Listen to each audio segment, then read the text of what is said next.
A natty hattie for Logan Cooley in the first 5 minutes. Are we expecting big things from the Utah Mammoth? Yeah, I mean, also again, like on home ice, I think they're perfect so far this year. And Nick Schmaltz, Dylan Gunther, Clayton Keller, like those three together have been on fire as well.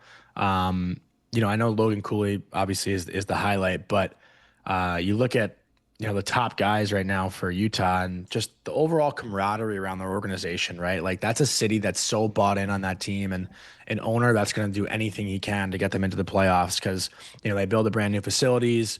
Obviously, they have this like new mascot, Tusky, I think that everybody's falling in love with. They're just like doing things the right way and marketing their organization the right way.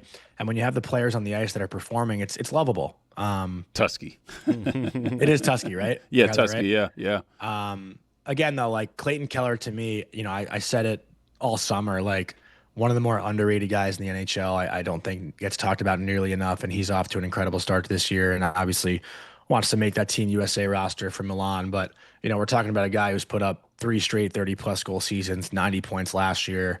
I think was around 90 points 2 years ago. Like he's a star, and I don't know if Utah or Arizona at that time had been.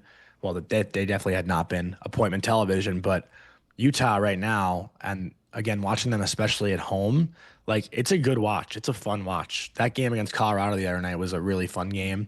I think Avalanche fans are still a little pissed about that offside review and how it was explained. But you got to credit the Mammoth for, bouncing back and being able to come back in that game and find a way to win. I didn't get to see last night's game, so it's hard to speak in detail about last night's win, but yeah, they're off to a great start so far. I think they've won 5 in a row now.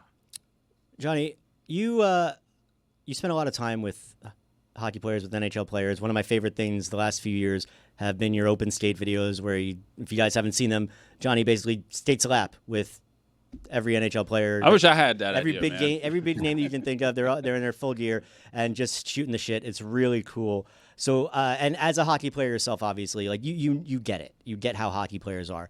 The reason I'm forming the question like this is I'm thinking ahead to the Olympics coming up.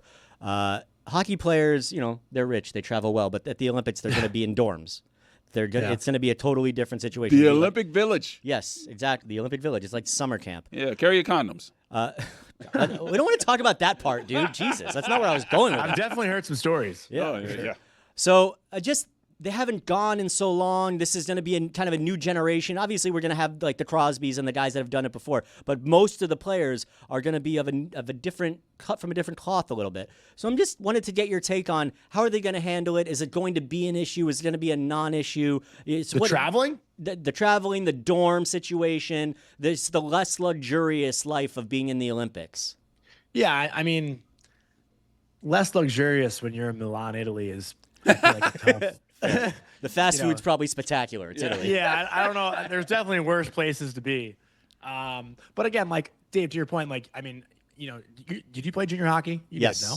Yeah, so like, you're on the bus, you're eating shitty subs or Whataburger, and Whataburger. I'm not a Whataburger guy at all. I hate that food. But these guys have all gone through it. I think junior hockey versus the NHL, like, it's obviously the NHL is a massive step up. And junior hockey has certainly come a long way from where it was maybe, 10, 15 years ago. But when you're also in the Olympics and representing your country and doing all that kind of stuff, like, I don't think these guys give a damn, like, where they sleep, where they're staying. I think it's all about being on the ice and the bonding off the ice. And even if it's not as luxurious, that's still something to bond over, right? So, I know a lot of guys had, I think in the Pee Wee Quebec tournament, you're supposed to like stay with random people and stuff when you're young, like you're in like 7th grade. But I'm sure a lot of these guys have experienced something like this at some point. So I don't think it'll be like some sort of culture shock.